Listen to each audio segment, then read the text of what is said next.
कोई संतान नहीं थी। उसने प्रार्थना की और परमेश्वर ने उसे एक पुत्र शमूएल दिया।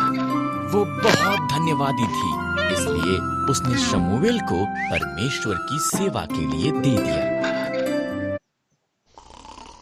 हन्ना ने उसका बेटा जो छोटा था को एली याजक के साथ तंबू में छोड़ दिया। शमूएल ने बूढ़े अंधे एली की सहायता की। वो तंबू में ही सोता था, जबकि एली साथ के कमरे